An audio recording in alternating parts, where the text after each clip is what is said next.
सत्य को खोजने वाले आप सभी साधकों को हमारा नमस्कार।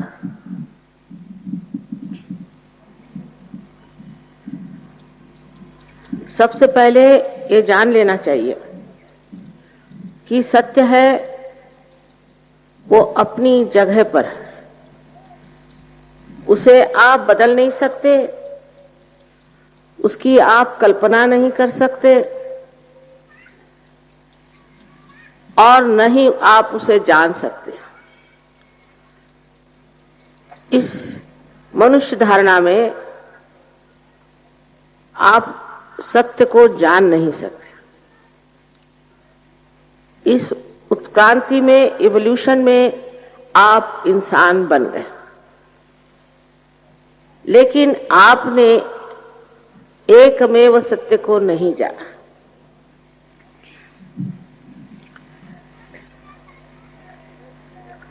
सत्य अनेक नहीं हो सकते।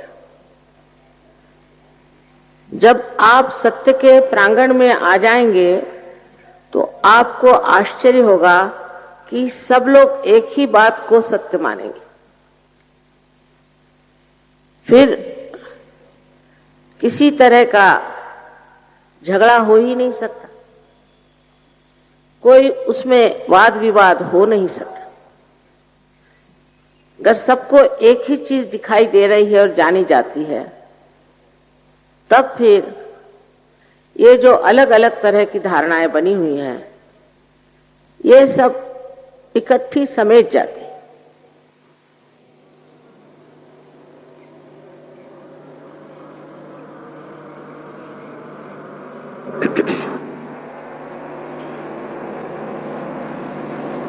सबसे पहले तो मैं आपसे जो कुछ कहना चाहती हूं उस पर किसी तरह से भी आप अंधी श्रद्धा न रखें। कोई सी भी बात जो कही जाएगी उसको एक शास्त्रीय तरीके से देखा जाए।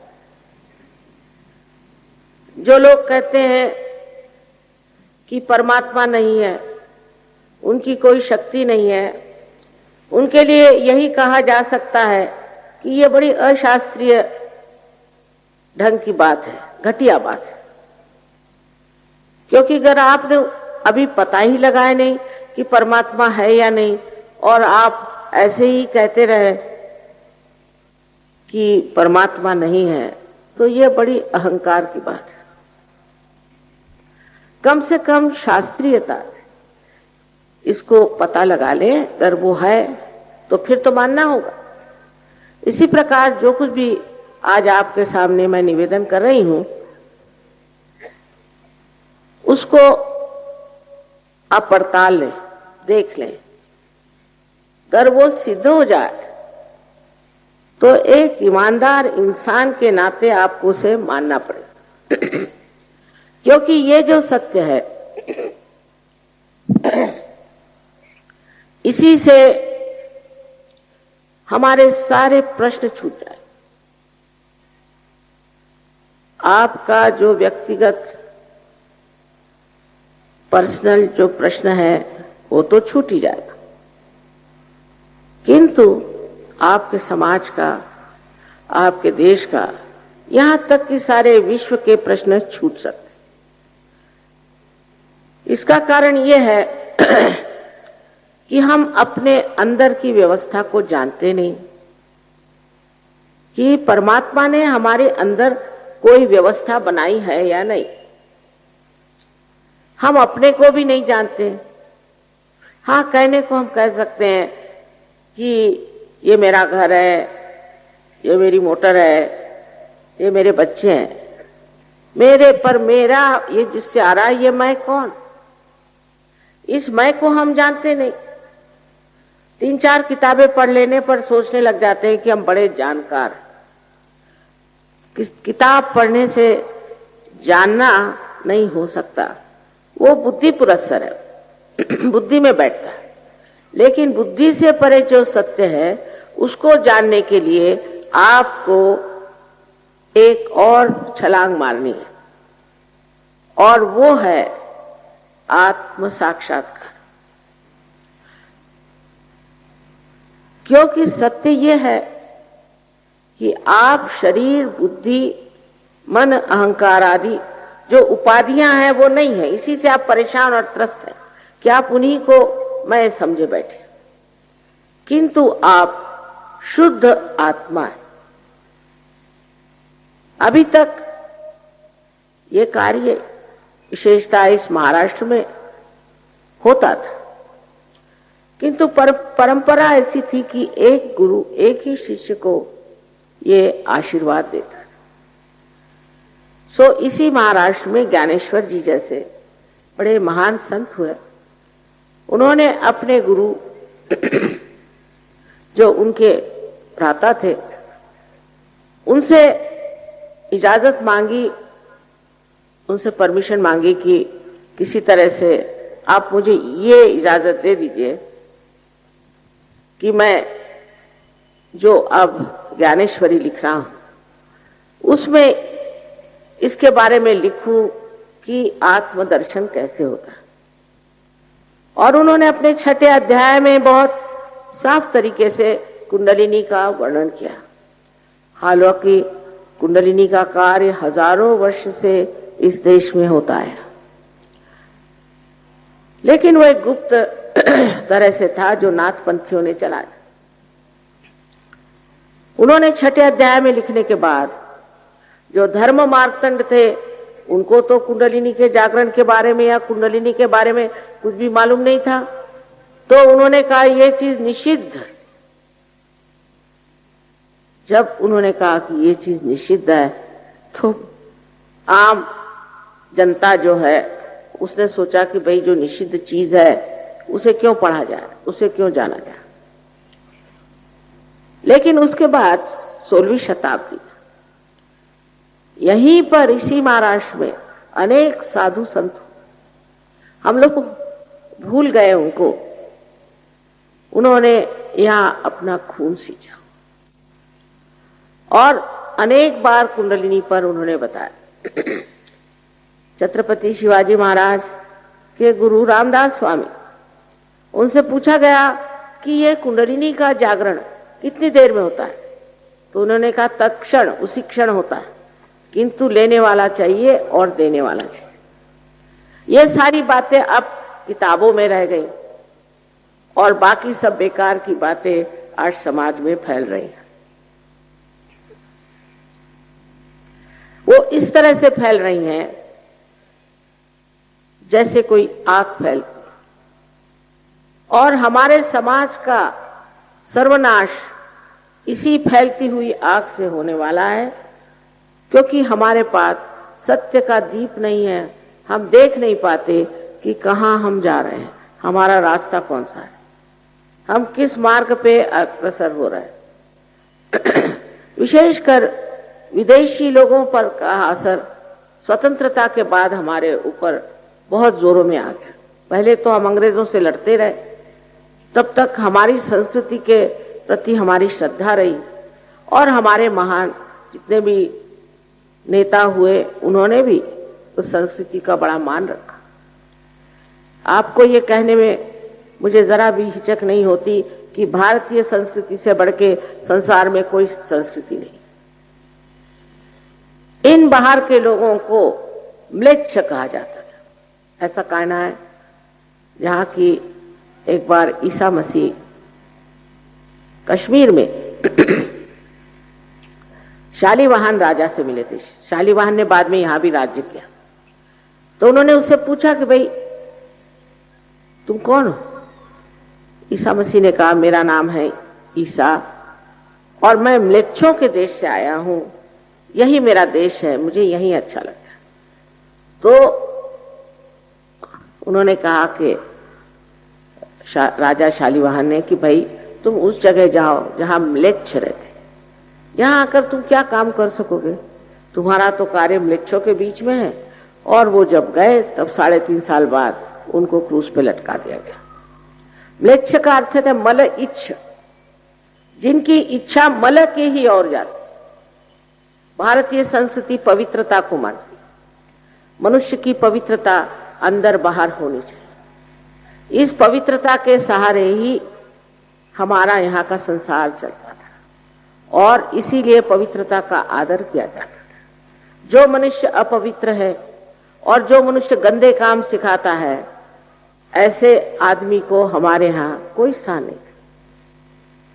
तो ये मल की तरफ इच्छा जाने वाले जो लोग हैं, आज हम लोगों को क्या सिखाएंगे? इनके पास है ही क्या हमें देने के लिए? खुद अपना देखे तो पूरी तरह से इनका सर्वनाश हो रहा है। आज मैं न जाने कितने देशों में घूमी हूं, उनके अंदर जो बिल्कुल मूलतः जो पवित्रता का विचार होना चाहिए वो ही नहीं है। वो तो समझते ही नहीं। न जाने कैसी कैसी बातें वो निकालते हैं। छोटे बच्चों को मार डालते हैं, उनको पता नहीं क्या करते हैं, दुनिया भर के गंदगी, मैंने नर्क से भी बदतर चीजें वो लोग करते हैं। उनसे हमें क्या सीखने का है? आजकल मैं देखती हूँ हर जगह हमारा भी वही हाल हो रहा है। हमारे बच्चे भी उनकी तरह गंदे कपड़े पहन के घूमते हैं। गंदगी तो उनके जीवन का लक्ष्य ही है और उसी ओर जाते हैं। और हजारों वर्ष से हमने इनको म्लेच्छ कहा। इनसे कुछ सीखने लायक नहीं। भारतीय संस्कृति के और फिर से आप मुड़िए। इसका मतलब मैं नहीं कह रही कि कोई धार्मिकता का वो झंडा लेके चले हैं, कुछ नहीं। धर्म अपने अंदर होता है। जब तक वो जागरूक नहीं होता, किसी भी धर्म का नाम लेना बिल्कुल व्यर्थ बात है। कोई हिंदू हो, चाहे मुसलमान हो, ईसाई हो, कुछ भी हो, वो हर तरह का पाप कर्म कर सकता है। उसको कोई धर्म रोकता है? कोई रोक नहीं सकता। पर जब आपके अंदर धर्म जागृत हो जाता है तो आप स्वयं एक साधु हो जाते हैं, एक संत हो जाते हैं। उसके लिए घर द्वार छोड़ना, ये इसकी कोई जरूरत नहीं। ये सब अंदर की महिमा है।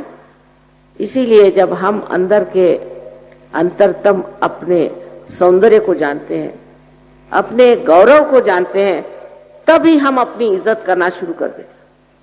और उस आत्म के प्रकाश में जो कुछ गंदगी अपने आप छूट जाती है। आश्चर्य तो ये है कि ये म्लेच्छ लोग जहां मैं जाती हूं, ये आप लोगों से आगे बढ़ गए। मेरे ख्याल से जितने ये नीचे गर्त में थे उतने ये ऊंचे उठ गए। पता नहीं कैसे, मेरे तो समझ में नहीं आता कि लाखों के तादाद में इन्होंने आत्मदर्शन की इच्छा करी। जिन्होंने भगवान का नाम भी नहीं सुना, ऐसे रशियन लोग हजारों के तादाद। और उन्होंने मुझे जैसा पहचाना, मुझे आश्चर्य उनका भी होता है, क्योंकि मैं तो कोई सीधी सरल हूं, मैं कुछ सींग लगा के नहीं घूमती हूं। लेकिन उन्होंने किसी भी दुष्ट गुरु को वहां टिकने नहीं दिया, सबको उठा भगाया। सिवाय मेरे वहां कोई नहीं जा सकता। आखिर उन लोगों के पास इतने सूझबूझ क्यों आई? उसकी बात यह है कि धर्म के नाम पे हमने भी कर्म कांड करके और आपसी द्वेष भाव करके और धर्म को नष्ट कर दिया। धर्म माने प्रेम है, सत्य माने प्रेम है। जिससे आपको प्रेम होता है, आपके बच्चे हैं, पत्नी है, पति है, जो भी हो, मां है, उसकी सारी बातें आप जानते हैं ना, उसका सारा ज्ञान आपको हो जाता है। उसी प्रकार ये जो आत्मा का दर्शन है, इसमें आप समझते हैं कि आप प्रेम का सागर हैं। और इस प्रेम के सागर में डूबने का जो मजा है, जो आनंद है, उस आनंद के उपभोग के बाद फिर आपसे नफरत नहीं होती। आप सबको माफ करते चलते हैं और नफरत अपनी खत्म हो जाती। सबसे बड़ी चीज यह है कि पहले हम भारतीय संस्कृति की जो नींव है उसे समझें, और वो एक ही है कि आत्मा का दर्शन प्राप्त करना। सारे धर्मों का भी यही कहना। कौन सा धर्म जो नहीं कहता है? आप अगर कुरान में देखें तो उसमें लिखा हुआ है कि आपको वली पीर होना चाहिए। आप बाइबल में देखिए तो बिल्कुल सेल्फ नॉलेज की बात की है। Thou shalt know yourself। ऐसा कोई धर्म नहीं है जिसने ये बात नहीं की कि आप अपने आत्मा का दर्शन पहले करिए, तब फिर आपको परमात्मा का भी दर्शन हो सकता। आत्मा का दर्शन करने के लिए जो विचित्र विचित्र बातें, कर्मकांडी बातें लोगों ने फैलाई हैं, उनको छोड़ देना चाहिए। या ऐसा कहिए कि जिस सीढ़ी से आप गुजर रहे हैं वो सीढ़ी छोड़ के ही आप दालान में आ सकते हैं। तो इसलिए जो बहुत सी बेकार सी चीज है, उपवास, हमारे यहां उपवास की बीमारी, कितने मर्तबा खाना खाते हैं पता नहीं, हमेशा उपवास ही करते रहते बहुत से, और सोचते रहते खाने की बात। फिर दूसरे ये कि अपने शरीर को कष्ट देना, हर तरह का कष्ट, और महीनों पैदल चल के कहीं जाना, और ये इस तरह से अपने पिता परमेश्वर को खुश करने की कोशिश करना। कौन सा बाप चाहेगा कि अपने बच्चे इतना दुख उठाएं और मेरे पास पहुंचे? ऐसा कोई बाप आपने हिंदुस्तान में तो देखा नहीं होगा, विलायत की नहीं बात मैं कहती, पर हिंदुस्तान में ऐसा तो कोई बाप नहीं होगा जो चाहेगा कि मेरा बच्चा जो है हर तरह की आफतें उठाए और फिर मैं उससे मिलूंगा। इस तरह की बातें जो हमारे देश में हर बार, हर साल, हर युग में होती रहे। सो नानक साहब ने साफ कहा है, सहज समाधि लागो। समाधि जो है सहज में मिलती है, सर के बल खड़े होने से, उपवास करने से, दुनिया भर के कर्मकांड करने से नहीं, पर सहज में आपको समाधि लगती है। यही बात है। और सहज का मतलब है आपके साथ पैदा हुआ। ये योग का आपका जन्म सिद्ध अधिकार है। जैसे तिलक ने कहा था, तिलक साहब बहुत साफ कहा था कि स्वातंत्र्य ये हमारा जन्म सिद्ध अधिकार है, और मैं कहूंगी कि स्वतंत्र को जानना ये हमारा जन्म सिद्ध अधिकार है। स्व माने हमारी आत्मा, और उसके तंत्र को हमें जानना चाहिए, उसको पहचानना चाहिए। आप ये साधारण मनुष्य नहीं। जैसे समझ लीजिए एक छोटा टेलीविजन लेकर आप कहीं देहात में, जंगल में चले जाएं और उनसे कहिए कि इसमें ये मूर्ति दिखाई देगी, वो मूर्ति दिखाई देगी, या कहिए कि इसमें आपको फिल्म दिखाई देगा, तो आप कहेंगे वाह वाह, ये तो एक डब्बा है, इसमें क्या दिखाई देगा। देहाती तो नहीं समझ पाएंगे ना, लेकिन हम भी अपने को डब्बा ही समझते हैं। जिस वक्त ये कनेक्शन आपका उस विशेष परमात्मा की शक्ति से हो जाता है, तभी तो आप जान सकते हैं कि आप क्या है। तो दूसरा सत्य यह है कि इस सारे चराचर सृष्टि में एक महान शक्ति कार्य करती है, जिसे हम लोग परम चैतन्य कहते हैं, कोई रूह कहता है, कोई उसे all pervading power of divine love कहता है, चाहे उसे किसी भी नाम से कहे। जैसे पतंजलि ने से ऋतंभरा प्रज्ञा का, आप नाम उसे कुछ भी दीजिए, मतलब यह है कि वो एक महान शक्ति है, और ये शक्ति सारे जीवंत कार्य करती है। जैसे अब देखिए यहाँ इतने सारे फूल हैं, हम लोग सोचते भी नहीं कि कितना बड़ा चमत्कार है कि ये फूल एक बीज से निकले और तरह तरह के रंग और तरह तरह की खुशबू लेकर के संसार में आए। ये कैसे आए, ये कैसा चमत्कार घटित हुआ, किसी भी चीज के बारे में हम सोचते नहीं। यानी समझिए कि हमारा हृदय कौन चलाता है। अब डॉक्टरों से पूछे तो वो कहेंगे ऑटोनॉमस नर्वस सिस्टम। ऑटो कौन है? ऑटो कौन है? उसका जवाब नहीं, क्योंकि हम बाहर से किसी चीज को देख रहे हैं, पर अगर अंदर से हम जाने तो हमारे अंदर अनेक शक्तियां ऐसी हैं जो हमने आज तक इस्तेमाल नहीं की।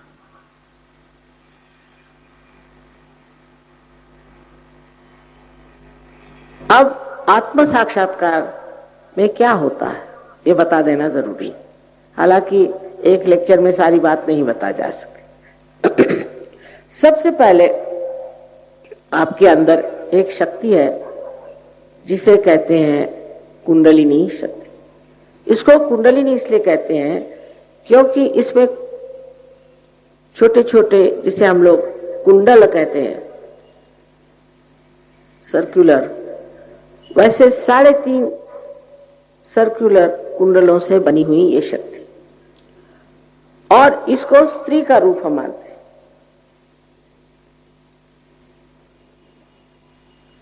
इसको हम स्त्री का रूप मानते हैं क्योंकि ये आदि शक्ति का ही प्रतिबिंब है, रिफ्लेक्शन है। अगर परमात्मा की शक्ति आदि शक्ति है, यानी उनकी इच्छा, उनकी शुद्ध इच्छा, उनकी जो इच्छा है वही अगर हमारे प्रतिबिंबित है तो वो कुंडलिनी स्वरूप है। यह शक्ति हमारे त्रिकोणाकार अस्थि में है, जिसे मेडिकली वो लोग कहते हैं सेक्रम। सेक्रम का मतलब सेक्रेट।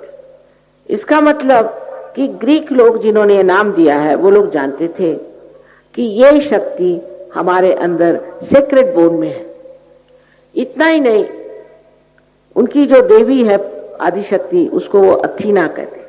अथ माने प्राइमोर्डियल, जो प्राइमोर्डियल मदर है उसका नाम अथीना रखा है।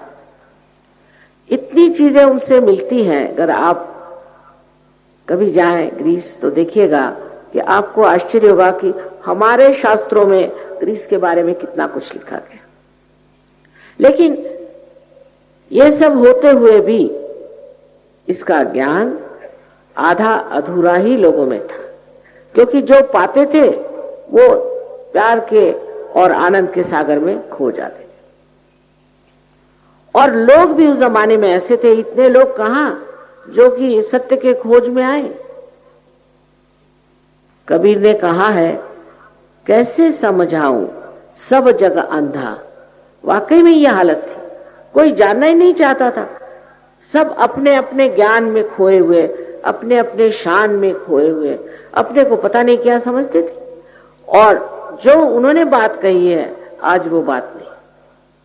आज कलयुग के एक उपकार है कि बहुत खोज सत्य की सारे दुनिया में हो रही। हिंदुस्तान में कम है पर और जगह बहुत है, क्योंकि हम सोचते हैं हम बड़े धार्मिक है, सुबह से शाम तक हमने 2-4 भजन गाए हो गए, हम तो बड़े ही है। उससे आगे जाने की इच्छा कम। इस साल दूसरी बात है, पर इससे पहले तो मैं सोचती थी कि ये पूना है और शास्त्रों में इसको पुण्य पट्टनम कहते हैं। सारे महाराष्ट्र में सबसे ज्यादा पुण्यवान यही जगह है, लेकिन ऐसा देखती नहीं थी मैं। अब आश्चर्य होता है कि आप लोग इतने यहाँ आए हैं उस परम तत्व को पाने के लिए जिसके प्रकाश से आपका जीवन, सारे संसार का जीवन आलोकित हो सकता है। क्योंकि जो कुछ भी संसार के प्रश्न है वो अधिकतर मनुष्य की वजह से। हाँ, अभी किसी ने कहा कि तो फिर लातूर में भूकंप क्यों हुआ? यहां पर 3 साल मैंने भाषणों में कहा कि आपके यहां जरूर भूकंप होगा। उसकी वजह ये कि गणपति के उत्सव में गंदे गंदे गाने, विभत्स तरीके डांस और सब उस गणेश जो कि पवित्रता का प्रतीक रूप है आप लोग करते हैं। ये गणेश बहुत जाज्वल्यवान है। आप नहीं सोचे कि सिर्फ मिट्टी का गणेश है, और एक दिन जब भड़केगा तो इस महाराष्ट्र में भूकंप आएगा और आने वाला है। और यहां 4 गणेश वर्तमान है। वो स्वयंभू है। स्वयंभू माने वाकई पृथ्वी से आए हो, और आप उनमें जाके जब आत्म साक्षात्कार पे देखिएगा तो सब में से चैतन्य बहता। और वहां पर हमारे लोग गणपति की ऐसी विभत्स विटंबना करें सो गणपति नहीं सहन कर सकेंगे। वो बहुत जाज्वल्यवान है। और अब वही हुआ। एक लातूर ही ऐसा हमारा सेंटर था जहां मैं नहीं गई, और वहां पर ये बड़ा भारी भूकंप हुआ। बहुत दुख की बात है, क्योंकि चतुर्दशी के दिन के बाद गणपति विसर्जित करके सब लोग आए और शराब पी के नंग धुड़ंग होके नाच रहे और सब गड़प होगा। और दूसरी आश्चर्य की बात है, आप पता करें कि एक भी सहयोगी के घर में जरा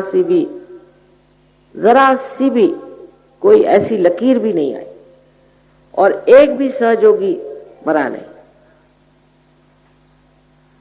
अब आप कहेंगे कि मां ये कैसे, आप जाके पता करें। जिस भगवान को आप बहुत मानते हैं, अब यहां भी मैंने देखा कि क्रीड़ा नगरी में गणपति वगैरह बनाए, सब कुछ किया, उनकी इज्जत तो करना जानते नहीं। क्या उनकी मूर्ति बना देने से या देखे ऐसे नमस्कार करने से हो जाता है? अगर आप वाकई गणेश जी को मानते हैं तो सबसे पहले जान लेना चाहिए कि आपके अंदर पवित्रता आनी चाहिए। वो चिर बालक है। और गणपति का विशेष आशीर्वाद इस महाराष्ट्र में, शराब तो इतनी महाराष्ट्र में चल पड़ी है कि रास्ते में आप देखिए, अगर किसी गांव में जा रहे हैं तो रास्ते पर लोग खटमल के जैसे पड़े हुए हैं शराब पी करके। शर्म आनी चाहिए।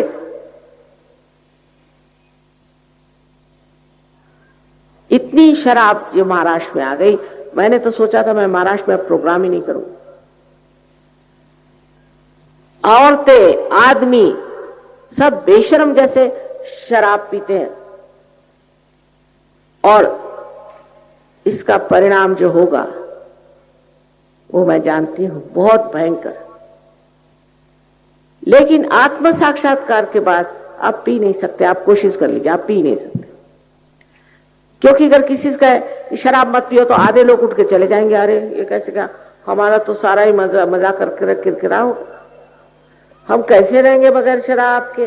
बाप रे बाप, ये तो बहुत ही आफत आ गई। लेकिन आपको हैरानी है कि एक बार सहज के गली में आ जाओ, फिर आप शराब की तरफ नहीं जाएंगे। क्योंकि अपना ही आनंद आत्मा का इतना ज्यादा और सुखद है कि फिर कौन शराब पीने चला। अपने आप छूट जाए। ये सारी आदतें हमारे यहां इंग्लैंड में वगैरह बहुत से लोग आए थे, सब ड्रग एडिक्ट्स। उनकी ड्रग्स एक रात में छूट गई। मैं झूठ नहीं बोल रही, ये सही बात है। एक रात में उनकी छूट गई। वो चाहे कुछ उस पर सोचे या न सोचे, दूसरे दिन से वो पी ही नहीं सकते। क्योंकि क्या होता है, अगर समझ लीजिए मैं एक जिद्दी औरत हूं और किसी को सुनती नहीं, अधिकतर आजकल ऐसे ही लोग हैं। हाथ में मेरे सांप, और सांप को पकड़े हुए जोर से, और किसी ने बताया कि आपके हाथ में सांप है, आपको काटेगा। जब तक काटेगा नहीं मैं सुनने ही नहीं वाली कि ये सांप है। मैंने नहीं भाई, ये तो डोरी। अंधे है ना। लेकिन अगर थोड़ा सा भी प्रकाश आ जाए और दिखाई दे कि मेरे हाथ में सांप है तो फौरन छोड़ दूं। इसी प्रकार ये सब नाशवान चीजें, भगवान ने आपको इस संसार में अपना नाश करने के लिए नहीं बनाए। कम से कम मूर्खता से आप अपने नाक कान काटो तो उसे कौन क्या कर सकता। लेकिन भगवान ने आपको इसलिए नहीं बनाया। उन्होंने बनाया है कि उनके साम्राज्य में आओ और आनंद से विराजमान और शहंशाह जैसे। आपकी सारी विपत्तियां और तकलीफें इन चक्रों की वजह से। मैंने पहले ही कहा कि लोग कहते हैं कि वहां क्यों भूकंप हुआ, ये क्यों हुआ, क्योंकि आपके चक्र खराब है। आपके चक्र अगर ठीक हो जाए, जिस पे आप आधारित, आप ठीक हो जाएंगे और दूसरे भी ठीक हो सकते।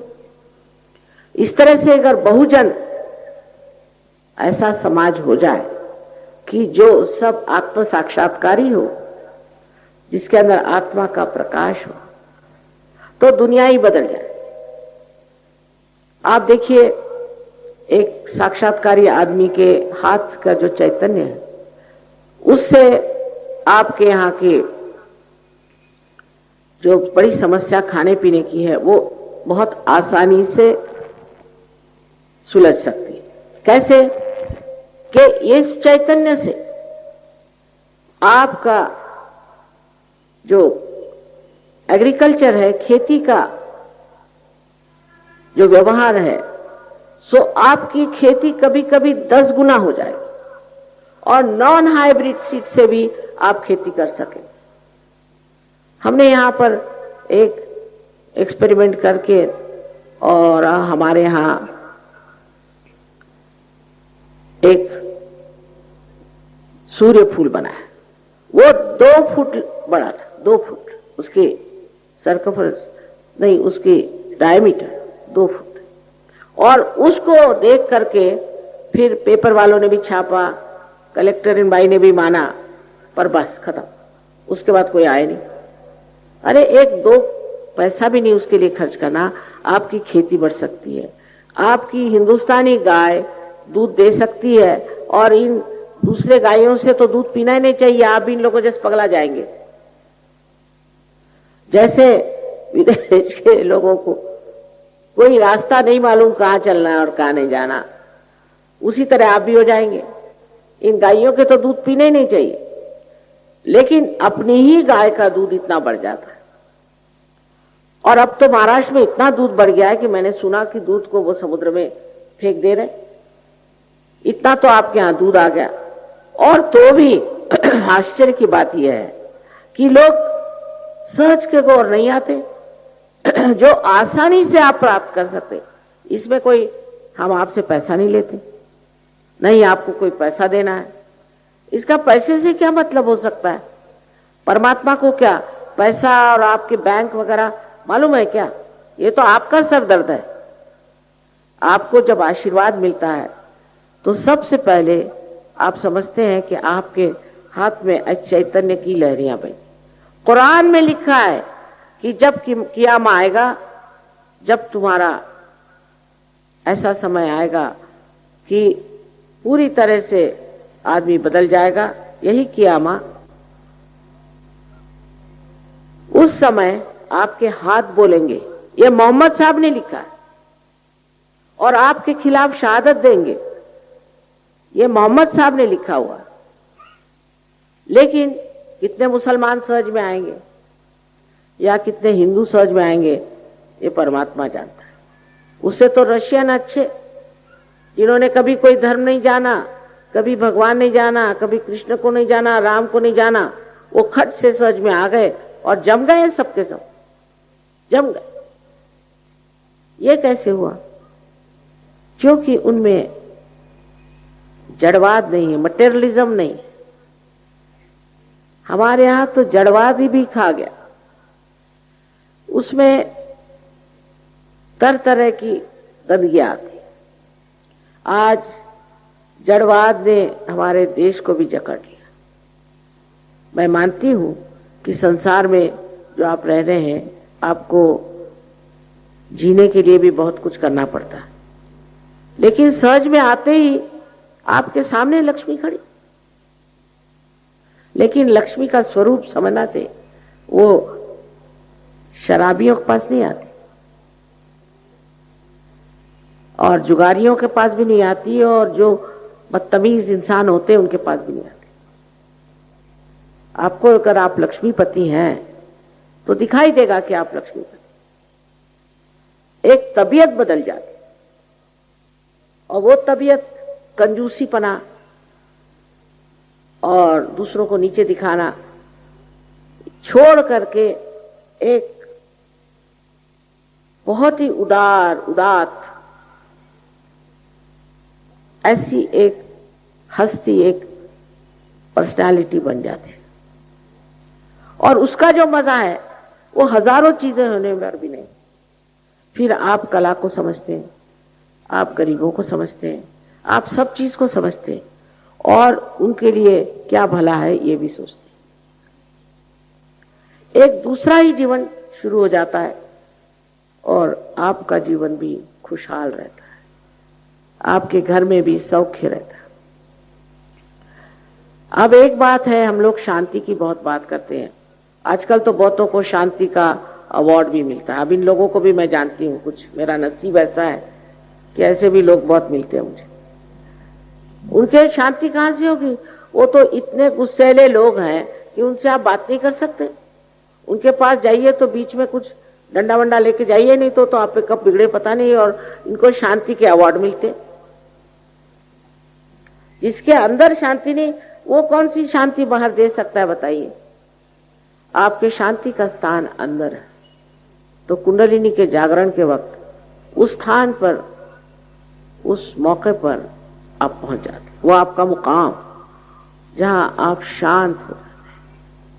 वो इस प्रकार की एक विचार उठ के गिर जाए, दूसरा विचार उठकर गिर जाए, आप हर समय नाचते रहते हैं, या तो भविष्य की ओर और या तो भूतकाल की।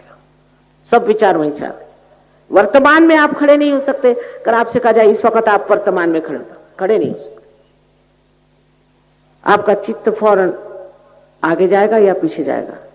इस क्षण आप वर्तमान में खड़े नहीं हो सकते। लेकिन जब कुंडलिनी जागृत होती है तो ये विचार हट के लंबे हो जाते हैं और बीच की जो जगह है वहां आप स्थित हो जाते हैं। यही शांति का स्थान है जहां आप निर्विचार हो जाते हैं। तो पहली स्थिति है जिसमें आप निर्विचार समाधि को प्राप्त करते हैं सहज में। लेकिन निर्विचार होते हुए भी आप समाधि माने पूरे सतर्क। ये नहीं कि उस वक्त आप बेहोश, पूरी तरह से होश बढ़ गया, हर चीज नई तरीके से दिखाई देने लगती। यह स्थिति पहले आती है।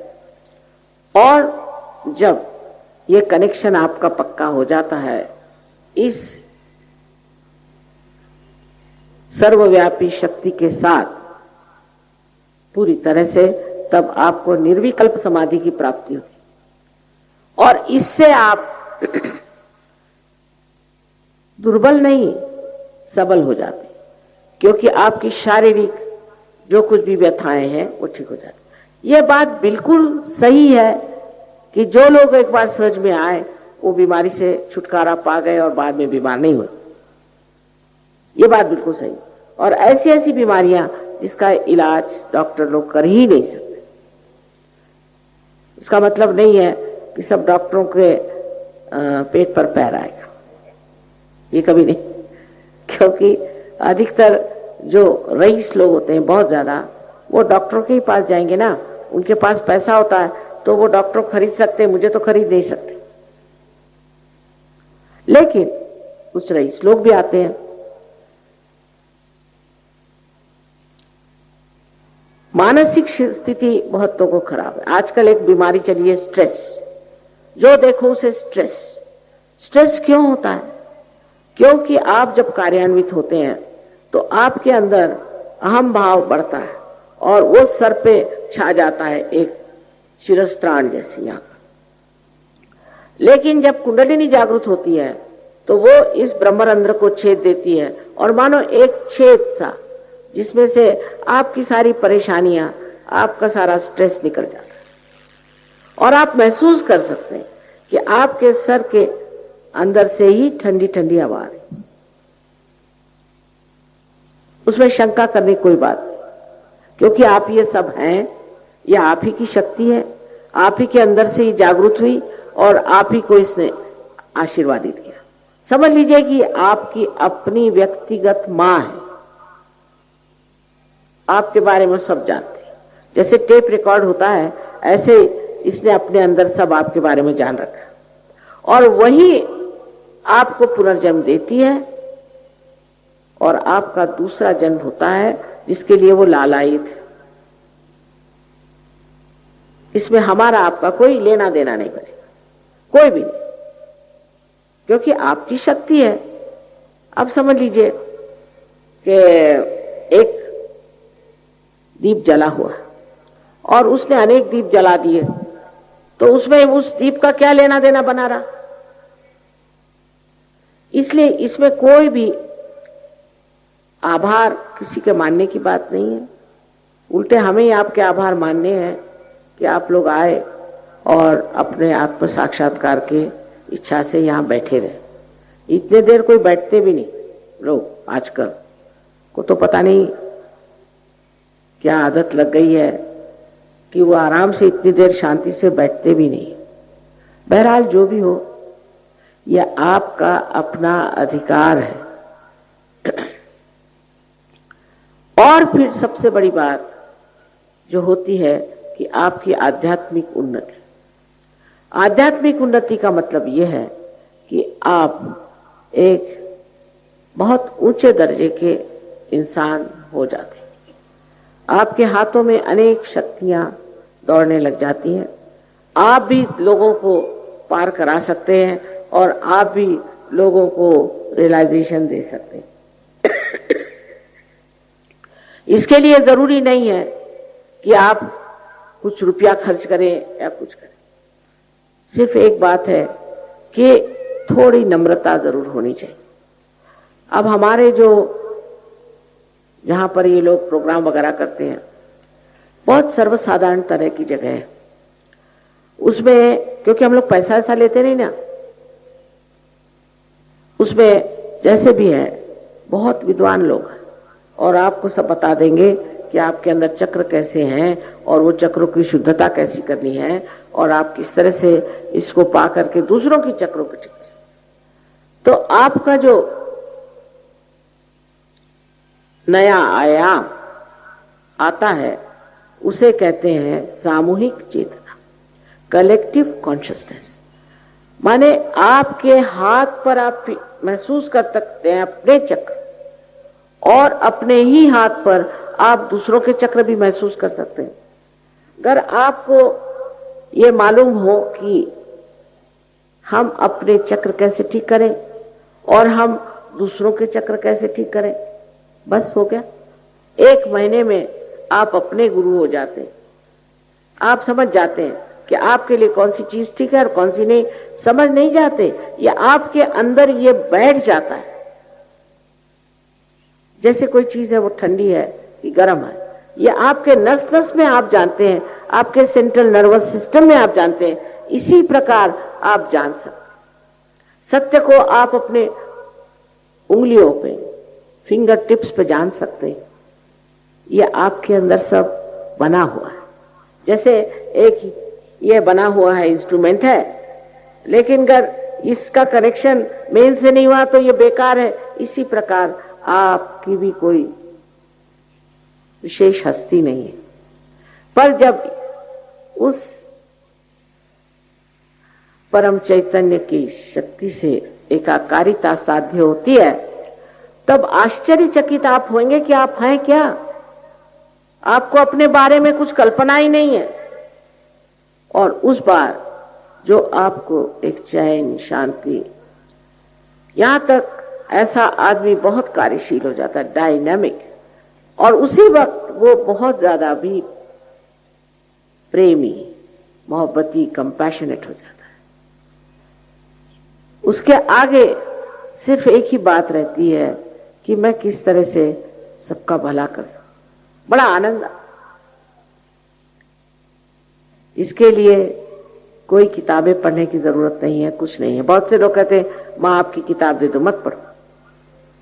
बेकार।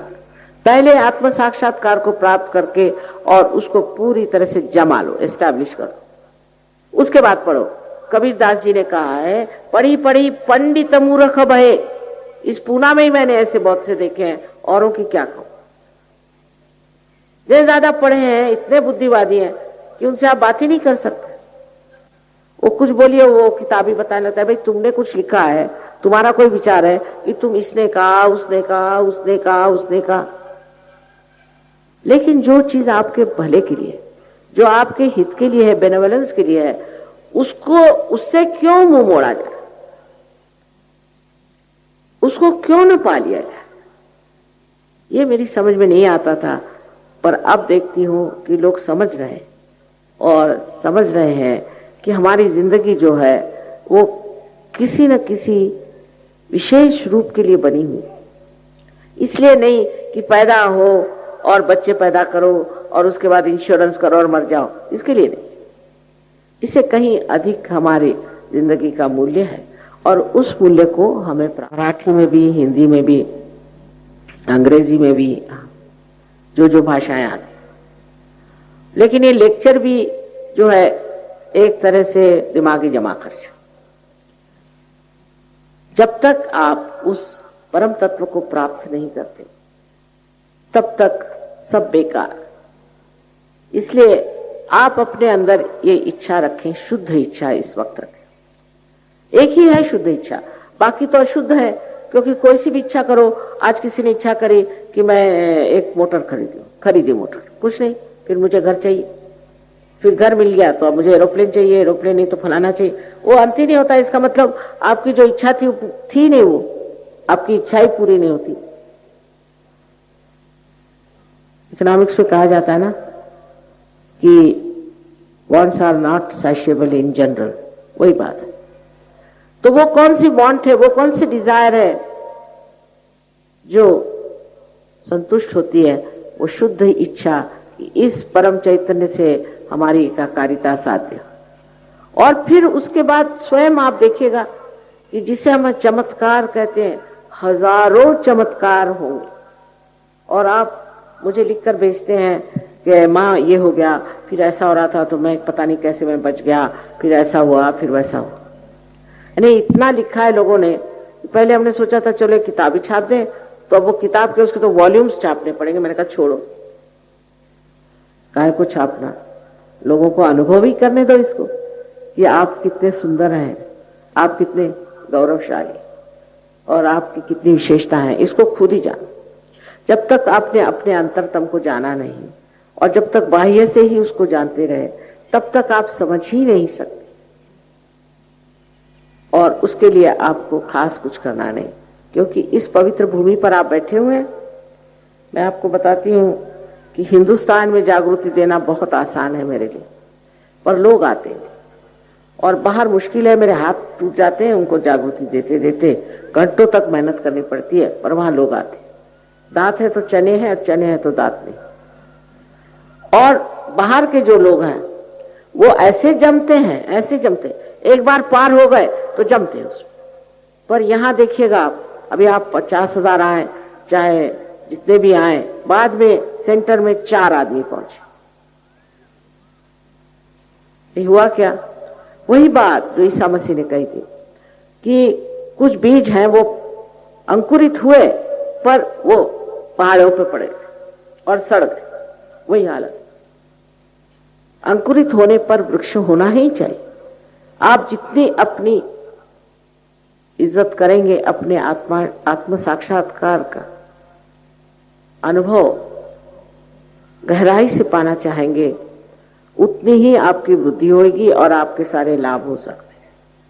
और हम अपने भारतवर्ष को भी एकदम बहुत सुंदर सा एक आदर्श जो लोगों ने सोचा था, ऐसी हालत में पा सकते हैं। सारी दुनिया इस भारतवर्ष के चरणों में आएगी, क्योंकि वो एक वृक्ष की तरह बाहर बहुत बढ़ गए, लेकिन उनकी जड़ें बहुत कमजोर हैं। और उस जड़ों का जो आधार है वो हमारे इस भारतवर्ष में, विशेषकर अपने महाराष्ट्र में। और इसको पाना, इसको प्राप्त करना भी बहुत सहज है। सिर्फ फिर से कहूंगी कि एक शुद्ध इच्छा रखें और उसी शुद्ध इच्छा के सहारे आप इसे प्राप्त कर सकते। उसके लिए और कोई चीज की जरूरत नहीं, सिर्फ इसमें ये जान लेना चाहिए कि पूर्ण आत्मविश्वास रखें कि हम इसे प्राप्त कर सकते। ये नहीं सोचना चाहिए कि हम कैसे पा सकते हैं और हम तो पापी हैं और ये वो। इस वक्त आप कोई पापी वापी नहीं है। इस क्षण अपना जो कुछ भी भूतकाल है, पास्ट है, उसे एकदम भुला दीजिए। इस वक्त आपको प्राप्त होना है वो चीज जिसके लिए आप इस संसार में आए। और ये सब धारणाएं दिमाग से निकाल, जो आपको समझाते हैं कि आप पापी हैं वगैरह, सोच लीजिए वही पापी होंगे। आपको अपने प्रति गौरव और आदर होना चाहिए। कुछ भी हो, कुछ भी किया हो, आपको पता होना चाहिए कि परम चैतन्य जो है ये क्षमा का सागर है। सबसे ज्यादा ये क्षमा का सागर है, ऐसे तो ये ज्ञान का सागर है, ऐसे ये प्रेम का सागर है, लेकिन सबसे ज्यादा ये क्षमा का सागर। और इसलिए आपका कोई भी गुनाह ऐसा नहीं है जो ये क्षमा नहीं कर सकते और अपने अंदर पूरी तरह से नष्ट नहीं कर सकते। इसलिए आप कृपया ये जान लीजिए कि अपने प्रति एक प्रसन्न चित्त रहना चाहिए इस वक्त। और जो और भी आसान चीज है वो है कि आप सबको एक साथ क्षमा करें। बहुत से लोग कहते हैं क्षमा करना बड़ा कठिन है, पर सोचिए कि आप क्षमा करते हैं तब आप करते क्या है? कुछ भी नहीं करते। क्षमा करते वक्त आप क्या करते? कुछ भी नहीं करते। और क्षमा नहीं करते तो भी कुछ नहीं करते। तब जब आप क्षमा नहीं करते तब दूसरों के हाथ खेलते हैं, गलत लोगों के हाथ खेलते हैं, क्योंकि आप ऐसे लोगों के बारे में सोचते रहते हैं जिन्होंने आपको दुख दिया और आप अपने को दुख देते रहते हैं, नाराज होते रहते हैं, परेशान होते रहते हैं। इसलिए अगर आप अभी सबको एक साथ क्षमा करें, उनके बारे में सोचने की भी जरूरत नहीं, कोई सोचने की जरूरत है, ऐसे ही क्षमा करें। क्षमा करते ही आप देखेंगे अभी बड़ा हल्कापन हो जाए। सबको एक साथ क्षमा करें, क्योंकि जो आज्ञा का चक्र है ना, ये बहुत संकीर्ण है और इसके अंदर से कुंडलिनी को निकलने के लिए चाहिए कि वो जरा सा खुल जाए। वो क्षमा करने से खुल जाएगा। अपने को किसी चीज में दोषी नहीं समझना चाहिए। अब ये अंग्रेजी तरीका है, उठे सुठे सॉरी सॉरी सॉरी। आजकल, पहले हम लोग तो जब छोटे थे, मतलब हम तो बहुत उम्र है हमारी, तो हम लोग तो आई बेग योर पार्डन कहते थे। तो आज के लिए सॉरी भाई, सॉरी काय के लिए? सुबह उठो तो सॉरी, शाम को उठो तो सॉरी, हर चीज में सॉरी कहें। अपने को किसी चीज के लिए दोषी समझना, छोटी छोटी चीज में।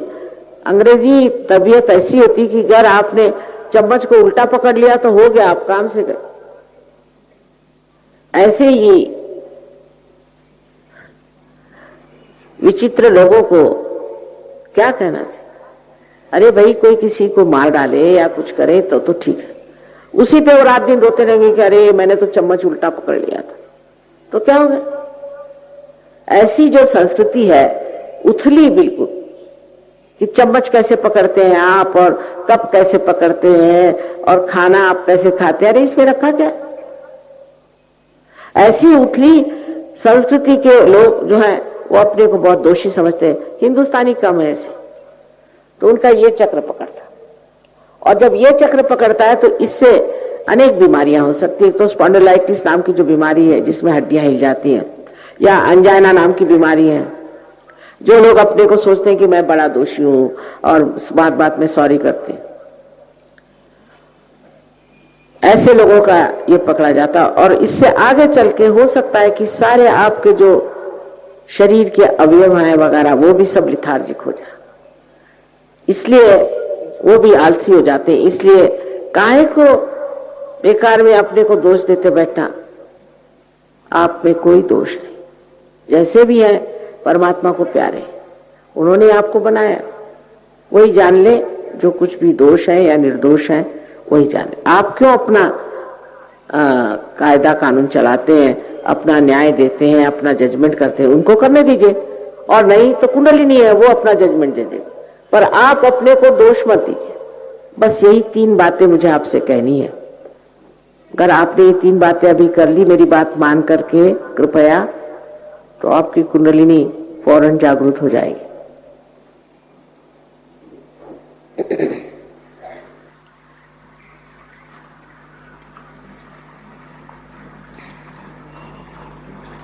या वेळेला मराठीत मी बोलले नाही, कारण बरीच मंडळी हिंदी जाणणारी आहेत आणि महाराष्ट्रीयन लोकांना हिंदी आलीच पाहिजे, आपली राष्ट्रभाषा।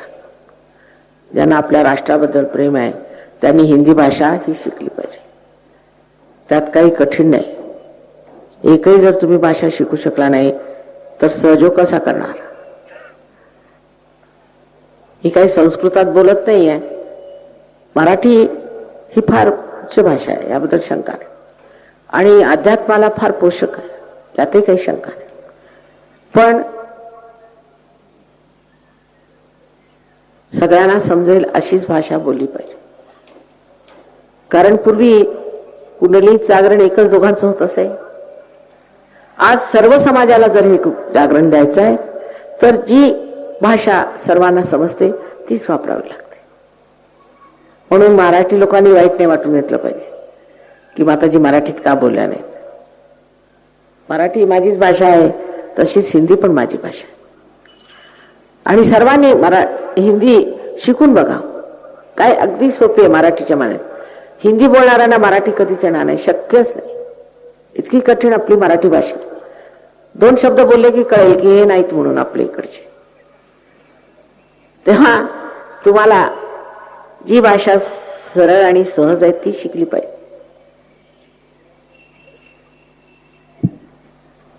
फक्त सांगितलं तेवढं की कुंडलिनी ही तुमची शुद्ध इच्छाची शक्ती आहे. त्यासाठी फक्त 3 गोष्टी करायला पाहिजे. एक म्हणजे स्वतःबद्दल पूर्णपणे आत्मविश्वास असला पाहिजे की मला आजच जागृती होणार आहे, पहिली गोष्ट. दुसरा, मी पापी आहे, मी दुष्ट आहे, अमुक आहे तमुक असे दोष आपल्यामध्ये आहेत असं न्यूनत्व नाही ठेवायचं. तिसरं, सगळ्यांना क्षमा केली पाहिजे. एक साथ. आता हा शब्द हिंदीत नाहीत. एक साथ सगळ्यांना क्षमा करून टाकायची.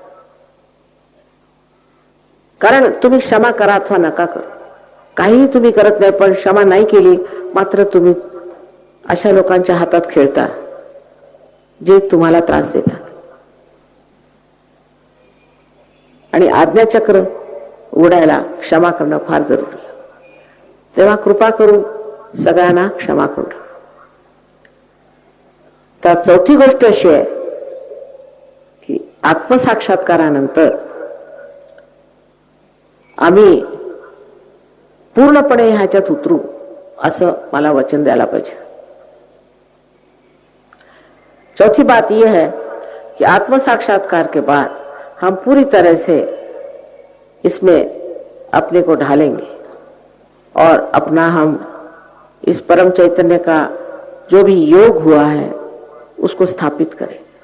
ऐसा वचन ही देना पड़ेगा, क्योंकि आधा अधूरा काम कभी भी फायदा नहीं करेगा. फिर 10 दिन बाद आप आके पहुंचेंगे कि माँ मुझे ये बीमारी हो गई, फिर उसके बाद आएंगे माँ मुझे वो हो गया. तो रात दिन जैसे धोबन कपड़े धोती है ऐसे मैं भी आपकी रोज सफाई करके फिरूं, ये ठीक नहीं. इसलिए आज ही निश्चय कर लें कि हम इसमें गहरे उतरेंगे, अपने को पूरी तरह से पाएंगे और हम अपनी सारी शक्तियों को पूरी तरह से प्रभावित करेंगे. क्योंकि मैंने कहा है कि परदेश में जो हुआ है वो एक शुष्क पेड़ की तरह बढ़ रहे हैं और उसका पानी इस देश में है, यहां आपके पास. इसे आप प्राप्त करें.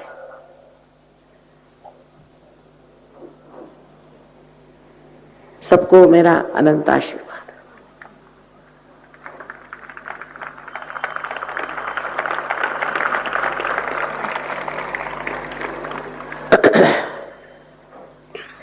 अब इसमें बहुत, मैंने आपसे कहा कि आप जहां बैठे हुए हैं यही पुण्य भूमि है. क्या बताऊं मैं आप लोग विश्वास नहीं करेंगे कि हमारा देश एक योग भूमि है. किसी को समझता नहीं इसलिए कि वो अभी आध्यात्म में उतरे नहीं. परदेश से जो यहाँ आते हैं लोग हमारे पास, वो प्लेन से उतरते ही जमीन को चूमते हैं, नमस्कार. इसी योग भूमि में हमें योग प्राप्त हो. इतनी इज्जत वो करते हैं इस देश की. और सारे तरफ चैतन्य है, पता नहीं आपको दिखाई देता है कि नहीं. सब दूर प्रकाश आकाश में आप देखें, सारे दूर चैतन्य फैला. इसका पूरा फायदा मैंने उठाया है और आप लोग भी उठाइए, क्योंकि ये हम सबके हित के लिए सबके भलाई के लिए।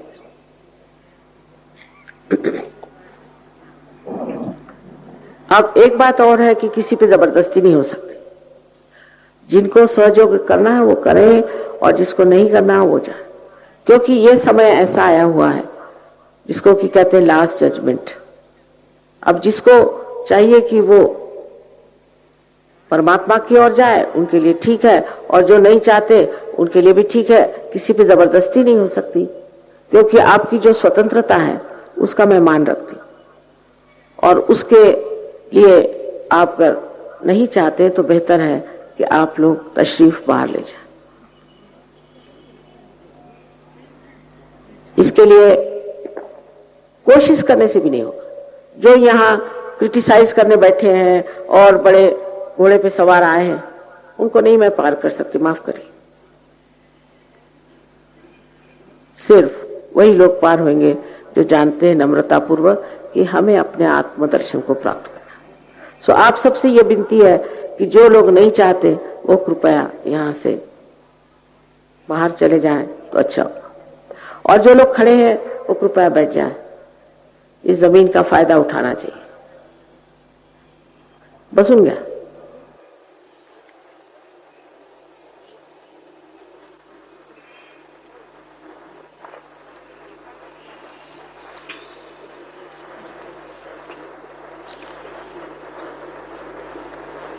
ये काम सिर्फ 10 मिनट का है, और 10 मिनट के लिए आप शांति से बैठे। जिस वक्त लोग आत्म साक्षात्कार को प्राप्त कर रहे हैं उस वक्त आप लोग कृपया उनको डिस्टर्ब नहीं करें। सगळे बसून घ्या, कुठेही बसले असलं तरी चालेल, कुठेही असलं तरी कार्य होईल।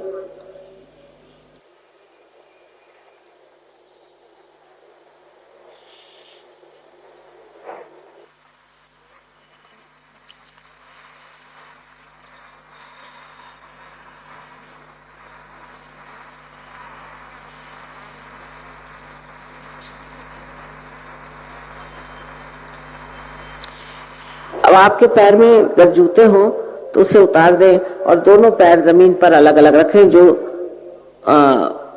कुर्सियों पे बैठे और जो जमीन पर बैठे हो सिर्फ जूते उतार दें।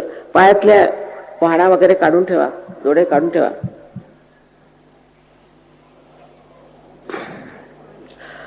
आणि जमलं तर टोप्याही काढा। आई समोर कशाला टोपी पाहिजे?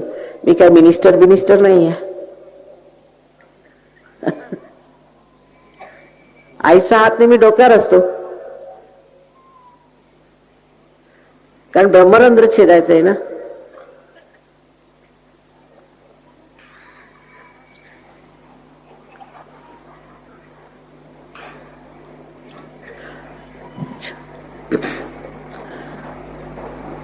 दोनों पैर अलग अलग रखिएगा, क्योंकि ये दो शक्तियां हैं, लेफ्ट एंड राइट, जिसके बारे में आप बाद में जान जाइएगा पूरी तरह से।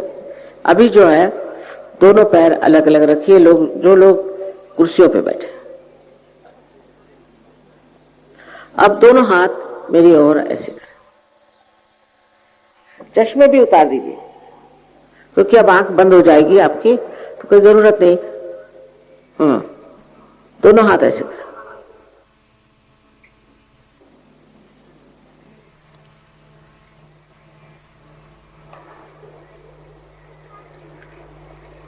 अब सर झुका लें थोड़ा, और हमारी ओर लेफ्ट हँड करें। डावा हात माझ्याकडे करा, मान थोडीशी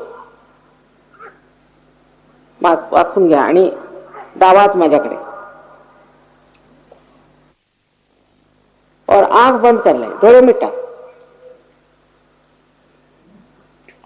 अब राइट हैंड तालू के ऊपर रख के देखिए, टाळू वर ठेवा।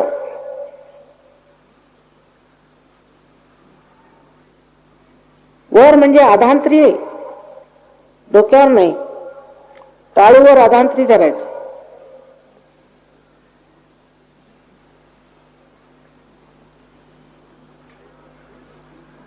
अब देखिए कि आपके सर में से तालू पर से कोई ठंडी या गर्म हवा आ रही होगी। अगर आपने माफ नहीं किया तो गर्म आ रही होगी, माफ कर दीजिए, ठंडी या गर्म हवा। आदि शंकराचार्य ने कहा है सलीलम सलीलम, ठंडी ठंडी, किंतु गर्म भी आ रही है तो कोई बात नहीं। अच्छा, अब फिर से राइट हैंड मेरी ओर करें, गर्दन झुकाएं और लेफ्ट हैंड से देखें कि सर से तालू से ठंडी या गर्म हवा आ रही क्या। किसी किसी को बहुत नजदीक आती है और किसी को दूर। और आप अगर हाथ घुमा के देख लें तो आप महसूस कर सकते हैं। उजवा हात माझ्याकडे करायचा आणि डावा हात डोक्यावर अधांतरी धरायचा, मान वाकून घ्या आणि बघा थंड किंवा अशी गरम हवा डोक्यातून येते का। जर तुम्ही क्षमा नसेल केली तर गरम येणार, पण जर क्षमा केली आता तर थंड यायला सुरुवात होईल। अधांतरी धरा, डोक्यावर नको। टाळू कुठे माहिती ना, बरोबर टाळूच्या तिथे अशी फिरवून बघा, कुणाला जवळ येते कुणाला दूरवर। आता डावा हाथ माझ्याकडे, लेफ्ट हैंड मेरी तरफ करे और फिर सर झुका ले। अब राइट हैंड से देखिए ठंडी हवा आ रही या गर्म हवा आ रही। बिल्कुल सर के ऊपर नहीं पकड़ना है, अधांतरी माने उससे दूर, सर से दूर, तालू पर, फॉन्टेनेल बोन एरिया जिसे कहते हैं वहां पर। और देखिए कि ठंडी या गर्म हवा आ रही है या नहीं।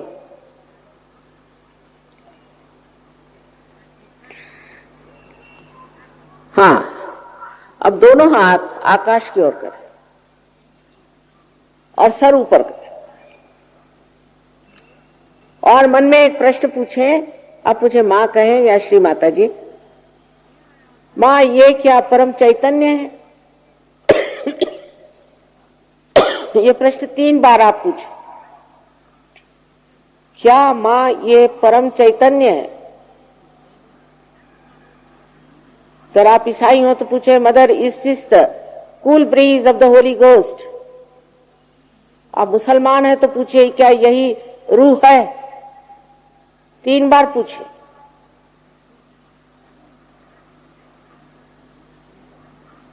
अब हाथ नीचे करें, दोनों हाथ मेरी ओर ऐसे करें और मेरी ओर देखें।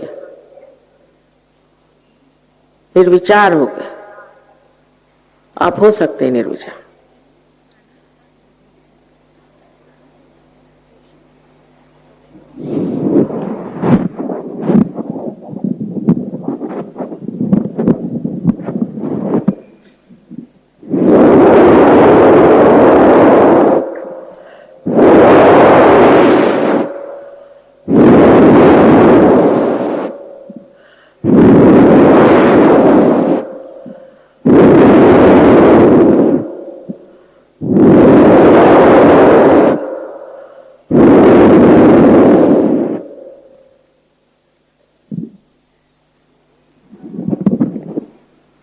अब जिन लोगों के उंगलियों में या हाथों में या ब्रह्मरंध्र से, जिसे आप तालू कहते हैं, ठंडी या गर्म हवा आ रही, ऐसे सब लोग दोनों हाथ ऊपर करें। वाह वाह वाह, ही तुमची पुण्याई, ये पुण्यपट्टनम की भी पुण्याई। और देखिए कि सारा पूना पार हो गया, और क्या चाहिए। आप सब संतों को मेरा नमस्कार, मेरा नमस्कार, अनंत बार नमस्कार। सगळे पार झाले। हाँ, हाथ नीचे कर लीजिए। अब और क्या कहें, बस इतना ही कि इससे आगे जरूर बढ़ना चाहिए, क्योंकि किसी किसी को तो ऐसा लगेगा कि अब वो स्वर्ग में आ गए, पर ये चीज चलने वाली नहीं है। कनेक्शन पक्का होना चाहिए। और इसलिए आप कृपया सब लोग आए। वहां भी कोई रुपया पैसा देने का नहीं है, सिर्फ थोड़ा सा समय देना होगा बस। और उसके बाद आप अपने बारे में पूरी तरह से जान लीजिएगा कि आप क्या हैं। वहां आपको सब कुछ बता देंगे, सारा ज्ञान और उसका पड़ताला है, टेंजिबल, साइंस के जरिए पूरा टेंजिबल है। सो इस ज्ञान को आप प्राप्त करें। सबको मेरा अनंत आशीर्वाद।